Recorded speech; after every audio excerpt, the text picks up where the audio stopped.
game. This is intense.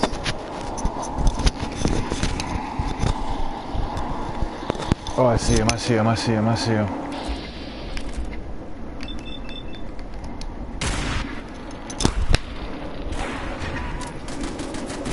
Come on, bitches. Oh, how many did I get? How many did I get?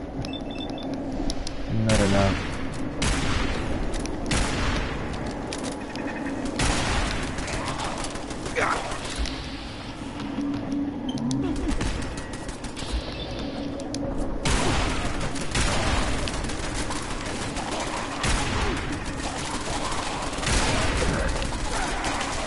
Oh, snakey!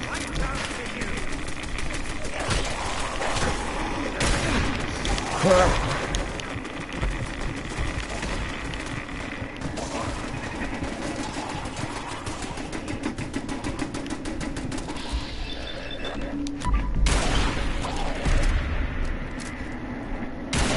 Get that mother.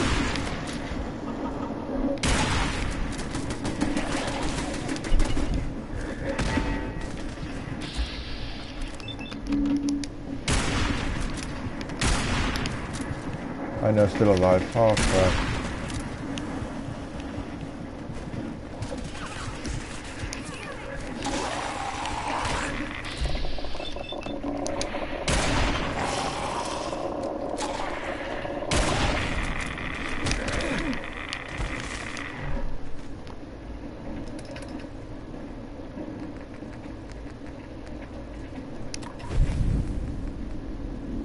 Come on, come on, come on.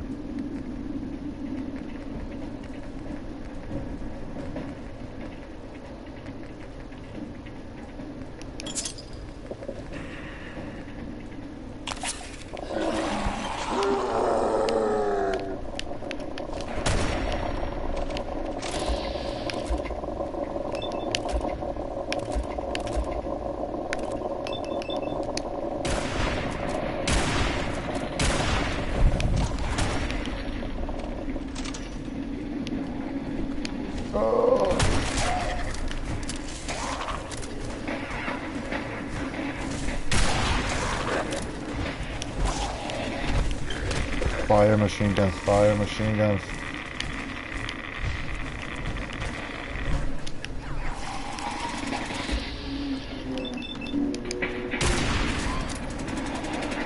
Oh, what?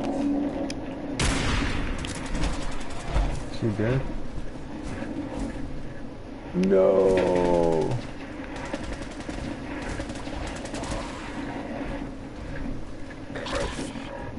I gotta commit suicide.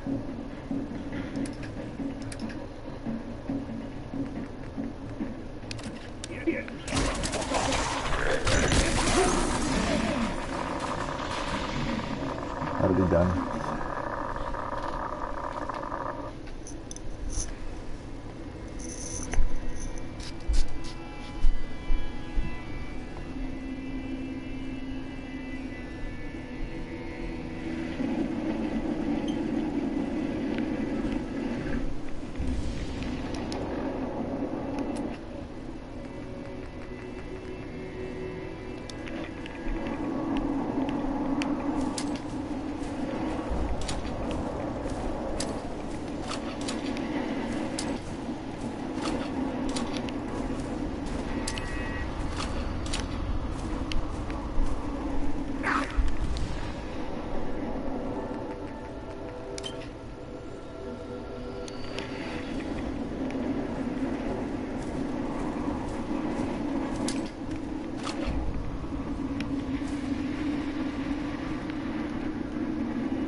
Holy shit, I can't see.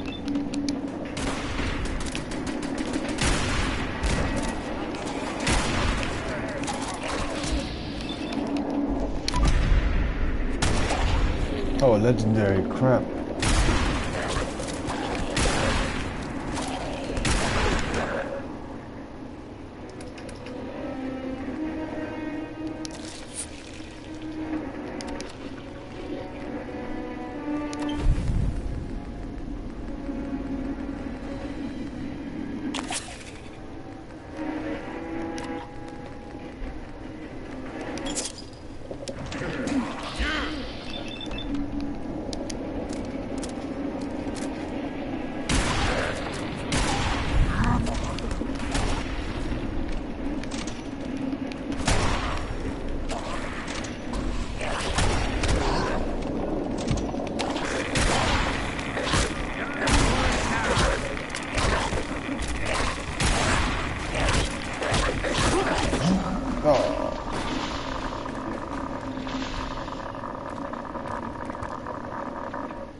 There's no protection in the law. When we started out with the law, the reason for the law, I'm sure, is that we had to have some kind of rules. The guy said, okay, let's see, we'll make it real simple. We'll vote on it. We'll sleep in area A. Is that agreed? Guys, okay, agreed. We'll eat in area B. Agreed? Okay, throw a crap in area C. We all agree on it? It's okay. A, B, and sleep. Eat, sleep, and crap. Good deal, okay. And that was the first rule. And everybody went to sleep. The guy woke up and got a face full of crap. Pow! So what's the deal? I thought we had a rule here. A, B, and C. I woke up, I got a face full of crap.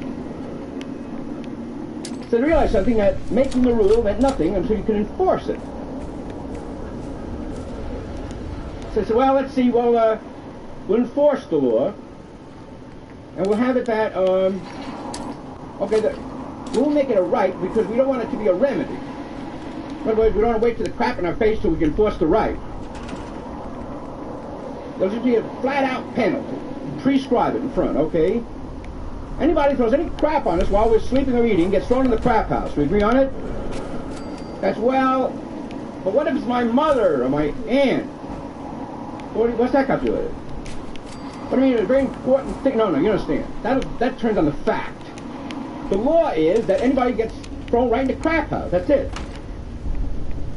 That's where it's at, okay? Your intent will try on the fact. But the law will be it. Anybody in the crap house, mop, okay. All right. They vote on it, everybody's happy. Guy wakes up again, pow, into the face full of crap. But he sees he's all alone. Everybody's having a big party. He said, what the hell's the deal? I thought we had a rule. It's always a religious holiday. Oh. So this guy said, well, we're going to separate the church and the state right now. Pow. Church is here, and the state is here. That's everything we answer to. All right, solid. That'll be the rule. Good. Okay, then he decided that there's a problem because then he had to have more rules and more rules and more, bigger and bigger and bigger and bigger. So, well, let's see now. We got to get somebody to throw these people in the crap house because it's really getting too big a job for me. And we get some law enforcement. We put an ad in the paper. That's all. Which good. Interview the guys. And so we're trying to. What our problem is, we're trying to get some sleep, see? And people are throwing crap on us. Now, when the community was about a handful, we could sort of control it, you know. But now there's a lot of people moving in, and the community's too big. So we actually need somebody to throw them in the crap house for us. And here's the deal now. If you want the job, you take the job.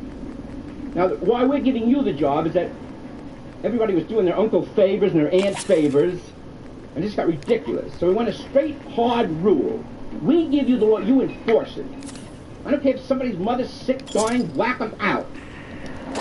That's it. Here's a stick and a gun. You gotta do me one favor, you see. When you throw them in the crap house,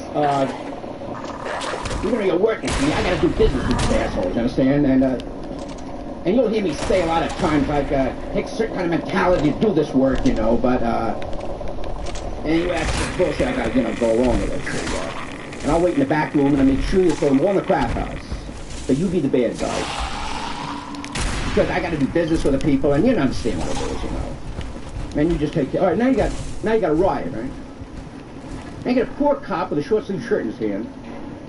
Everybody wailing your ass off with sticks and stones. There's a cop with a stick in his hand, and the people of the Gestapo and him. Gestapo smuggling the mailman. That's just where he's at. So the protest against the cop is insane. Like it's like protesting against the mailman, the post office. And what happens is that the split comes. That's the dangerous thing that's happening in the country. If the people really get an idea that you can really do it the Ku Klux Klan way, or the Corps way, or the Playboy way. In other words, if anybody can take any life, liberty, or any kind of property away from you without an order of the court, we're fucked. That's it, Jim. That's just where it's at. You got to do it with the court, the legal way. And if you don't, you just forget about it. Because if you can argue and really prove something without the court, then you're screwed, Daddy. Yeah, through the tough times. And the problem is that it's not that we're turning to a country of criminals, but we're turning to a country of lawless people that will be easily slain by a country that's better organized. And then that's our only strength, you know, is that our leader is a piece of paper. That's just where it's at. And we don't have any leaders in this country. Anybody got a leader, then depending on the whim of the leader.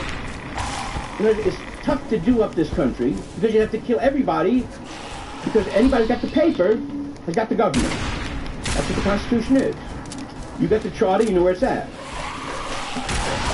And what I think has happened, probably in Los Angeles mostly, is that it's not in sports, like somebody's grandfather, the police chief is, he's been in too long, and the mistake was that the constitutionally elected officer, the mayor, is really the police chief. Because the police chief elects the mayor. Because the police chief is in 15, 18 years. Couldn't get into Lenny Bruce. It was very difficult. The hipster language that he used, and it was very Americana-centric. Early British stand-up was filled with sort of music hall semiotics. My impression of the music hall comedy, that tradition's more like, that's long, she said, and you're sort of dancing like this. And it's not, they do it here. I tell you, there's good. There was a really weird thing they used to do in mainstream comedy, which is they used to go, my old man said, follow the band. Bands are interesting, aren't they? And they do this. And they, what the? Who told them to do that? It was just weird. But 1979, at the end of punk, then alternative comedy came out in the Comedy Store, which is not linked to the Comedy Store here in LA, and everything's come out of that since then. And it took over the mainstream. American stand-up was the first time, I think, that people actually used to start getting on a stage and say, you know, I'll tell you what I think. You know, the concept of I tell you what I think. You know, try that in Spain in the 30s. You know what I think?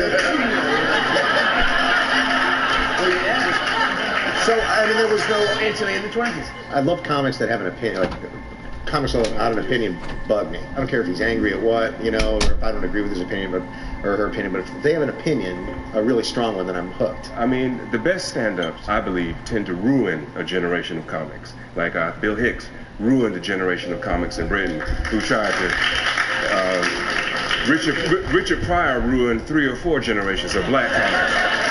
Because everyone tries to be like competent fakes. So many of those people take the wrong lesson away, and they just, you know, get the externals and miss the heart. Jazz and comedy have something else in common to me, but I think jazz and comedy live best in clubs still. In clubs with low ceilings where you get up close and it really rings like a bell. Speaking of which, I'm trying to do big intimacy. Big intimacy. Sounds like the name of a show. I'm playing Madison Square Garden, so I do believe that it changes. Yeah, intimacy is great, and if it gets bigger, it becomes an event. I just don't want to leave it to rock and roll guys. Just they have all the fun. They can play arenas and stadiums, or whatever the hell they want. Are you using like video and all that stuff? Yeah, we have 3 screens. I have a full-length screen and 2 side screens. So trick is don't try and push the energy out and run all over that huge stage. Just stand there and just bring it in. So I'm just experimenting with lots of screens to try and work out what You're in that screen phase. Well, you've got to, you know.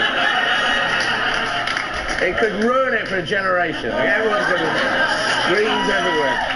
Well, do you remember when Steve Martin started playing big, huge halls, Madison Square Garden size things? Well, he had a lot of street kind of stuff in it, you know, the stuff when you're juggling cats, and I used to do street, and it's really difficult to write. When you think of great visual things, it's really difficult to come up with another one. Talking's so much bloody easier. Did you work with a lot of props? Yeah, a ton of props. When I was a solo act, I used to escape from manacles on a 5-foot unicycle, and when I was a double act, I used to make a bowl of cornflakes disappear. I would do the magician's assistant. My partner said, "Put a bowl, cornflakes in, cornflakes milk goes into it. How can it disappear? With a cloth of death." And I just put the thing over my head, and then he'd wave around this magic wand. I'd just be eating them with my face, and then he'd give me the magic wand, which had an enormous wooden spoon on the end of it, which I just continued to eat. And so it was rubbish stuff like that, and it was a knife throwing thing, and there was a beaver that went through a hoop of newspaper.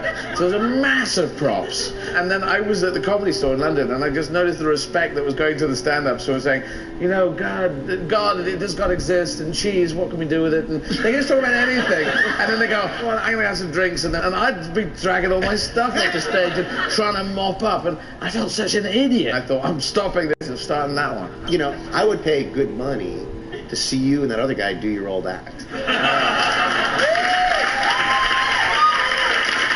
bet you could make some coin.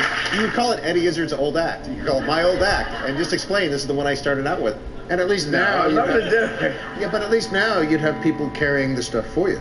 I saw Bob Dweck sitting right there, open for Linda Ronstadt once, when she was going through that whole era when she was doing elegant songs with Nelson Riddle arrangements and gowns. It's all love songs, and she came down on a half moon in a gown like this, and the orchestra is all in dinner jackets, and Nelson Riddle raises his arms like that, and a guy, no kidding, in the middle of the audience shouts, "Rock and roll, Linda!" And there was one of the great moments in show business where she, Nelson Riddle, and everyone in the orchestra just did a very brief... And you were for Diana Ross? Yes. For 3 years? Yeah, I toured with her off and on for like 3.5 years. Now, how does that work? Because I feel that music and comedy don't mix well, because music is a field gig and comedy is a mind gig. But Yeah. then... Yeah, it didn't go well. A comedian comes on.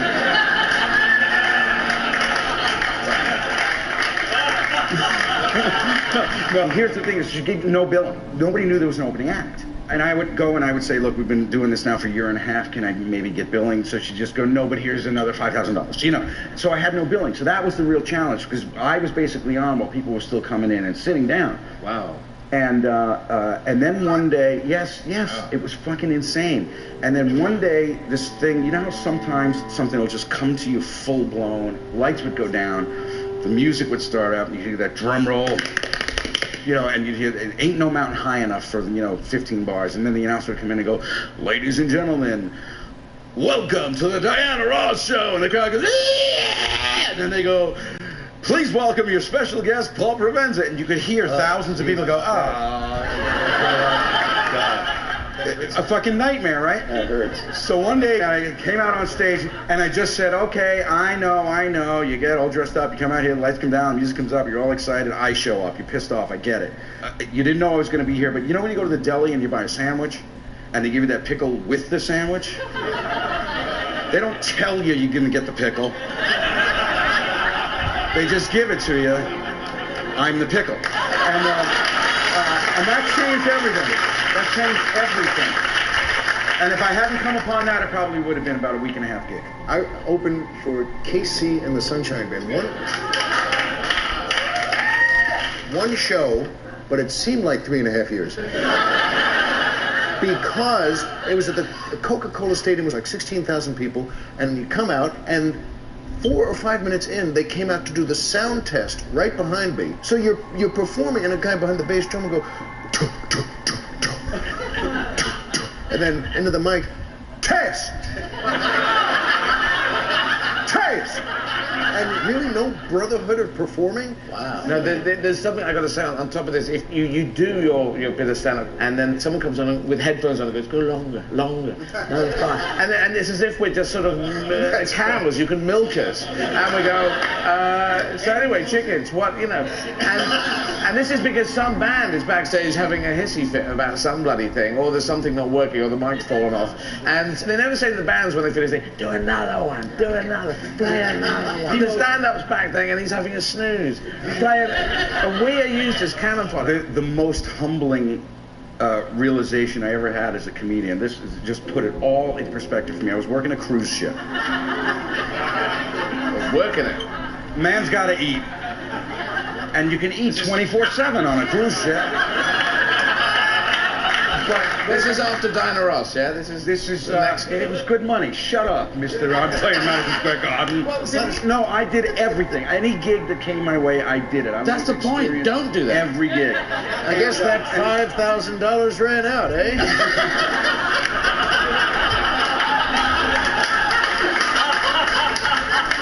Yes. Yes. So you're doing the cruise ships, and they do midnight comedy shows, because they would bring people like us in to do midnight shows, because those are generally younger audiences in their 70s. And I get friendly with the cruise director, who's sort of like the MC of the ship.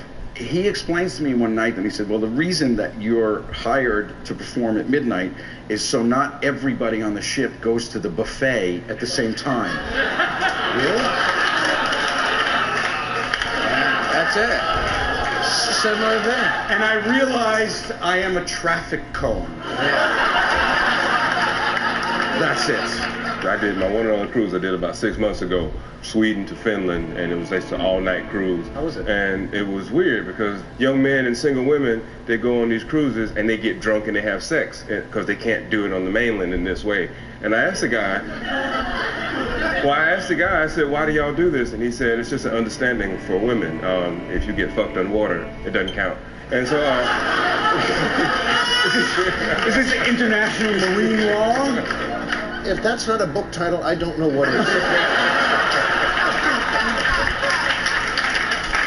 We all have a cruise. I have one. I was single at the time. It was a Norway thing, and one of the women in the Norwegian sailor thing, the white and crisp and swimmer's shoulders, and the classic. It was like the granddaughter of a Viking. I was so taken with her. I thought, this is someone maybe after the show, and I walked by her.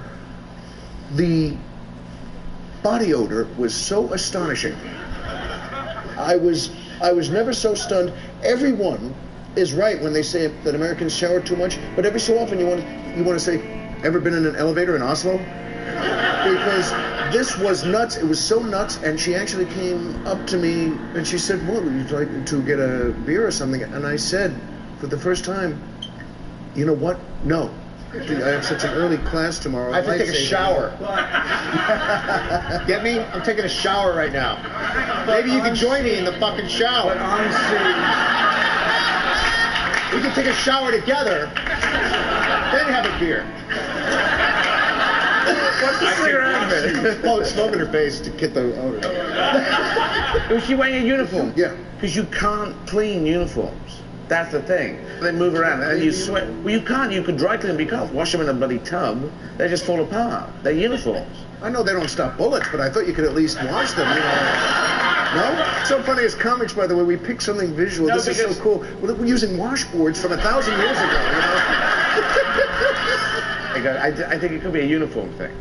I think you need to go around with some friends who've got great noses and around uniform people. You know what's wonderful is that we're just meeting for the first time, and I don't know, is he yanking me about the uniform thing? No. It could be that you actually can't. No, there's an Australian triple act called the Doug Huntley All-Stars who were fantastic. They were mad if anyone ever saw them. They wore uniforms with braid. It was like the Sergeant Pepper's gone bonkers in a punk Sergeant Pepper's. And if you ever got close to them, those uniforms stunk like things had died and killed themselves and had rabies. And, it was the most god-awful thing. And they couldn't clean them. Well, hold on a second. I was in the marching band in high school. No, really. I was too. Something. Yeah. I'm telling you, we have by the way, and that's why I'm telling you, we have a great bench here. But I was in a marching band. Now, these were uniforms that thick road to perdition material, you know, where it's just really, really thick. And you wear them, you march on Memorial Day, July 4th. They smelled mothbally, but they were goofy hats and very thick material and long stripes down the pants. But everyone wore them. They didn't smell. Again, back in my day, we didn't stink when we wore our uniforms. Back in my day, if you wore a uniform, you learned how to wipe your ass once in a while. You know, there's an apocryphal story of a comic who did so badly. Is this Jack Raymond? Yeah, I've heard 10 different names. I don't know who I was it is. just going to bring it up. Go ahead, tell us. The story, as I heard it, was that it was only a couple of weeks after the Achille Lauro incident. That's right. And Leon Klinghoffer. Too soon. Wheelchair bound.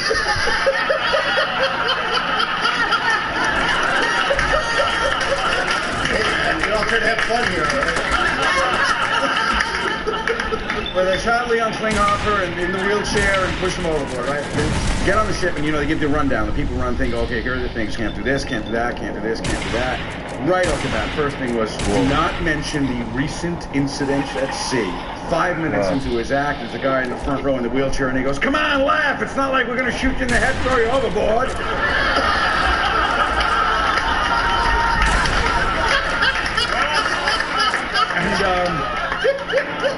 About 3-4 hours later, he's in bed asleep, and there's a knock on the door, and he opens the door, and there's all these people in uniforms, probably smelling quite well. They'll pack your stuff up, you're leaving the ship, and they airlifted him off a ship in the middle of the Caribbean. Wow. But they said to him, no, you have to leave because we can't guarantee your safety. It's not like I'm an old guy in a wheelchair. What are they going to do to me?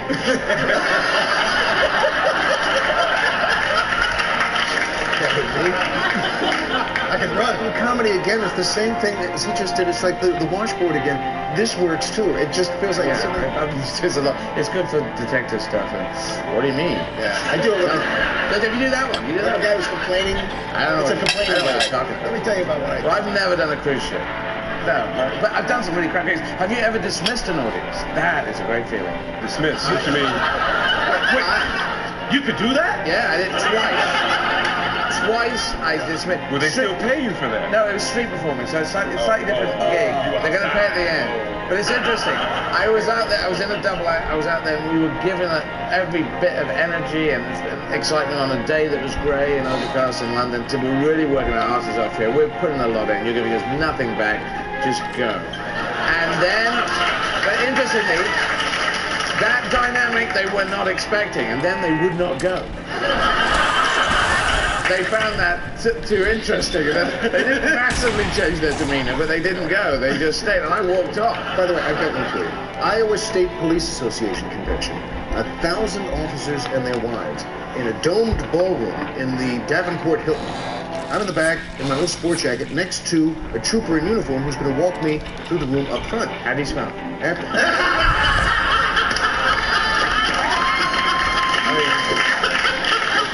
Go through everyone's mind. I'm next to this guy. He's one of those Norman Rockwell troopers, too, with the giant shoulders like Ruan Gardner, and the chest is 3 feet from front to back. One of those. And he's got the stripe thing across, and he's going to walk me up front. They have 2 hours of speeches, which is typical, as we all know, at conventions and awards and this and that. And then the chief says, and now, before we bring on our entertainer, as you know, last week, young Danny McFadden was shot and killed in the line of duty. And I turned to this guy and said, what'd he say? And this guy leans down and says, we're going to have a little memorial service now. And I said, you know, I'm a comic. And he said, shh. Now, they bring up the guy's partner who breaks down, can't finish the speech. He breaks down and walks off weeping. They bring up the widow and the family to accept a foundation check. And she faints, passes out. They have to revive her with salts. They cart her off on a stretcher. They unfurl a portrait of the guy the length of the arch next to an American flag. Everyone stands and sings a hymn, and then, as if it had been scripted, the guy says, and now, here to make you laugh.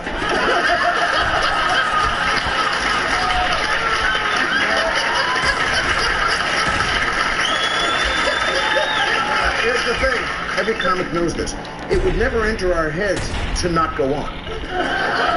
Oh, yeah. No comic would ever say, this is very bad. I heard from a magician in Britain called Paul Daniels, who I heard that he did this. So it's only for comedians, and it's a tip to make it slightly easier for your first 10 minutes. You have to go on and say, this person has passed away, it's a terrible thing. This gig is for them. This is the one we do that for. Dad, we're sorry about it. This is for him. 2 cunts walk into a fuck shop. You can go straight away.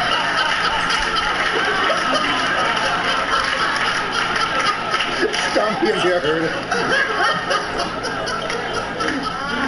Hey, Gary, are you twittering? I am. The online response has been overwhelmingly positive. Also, after the show, if you want to ask the bartender, we are serving Leon Klinghoffers. It is 2 shots and a splash. Nicely done, nicely done. Thank you all for coming. How about a hand for our guests, Mr. Drew Carey, Mr. Larry Miller, Reginald D. Hunter, Eddie Izzard, ladies and gentlemen. Thank you all for being here. Come on back to another green room.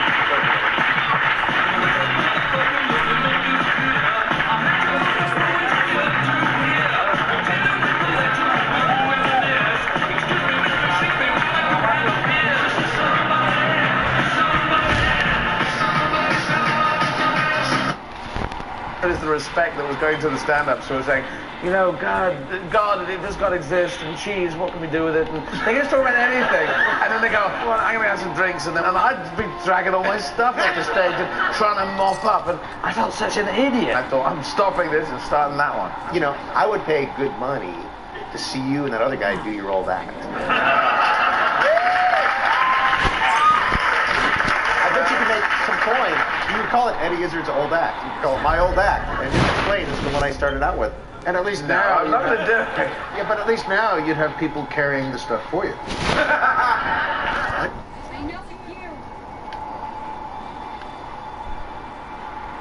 Wait, what happened?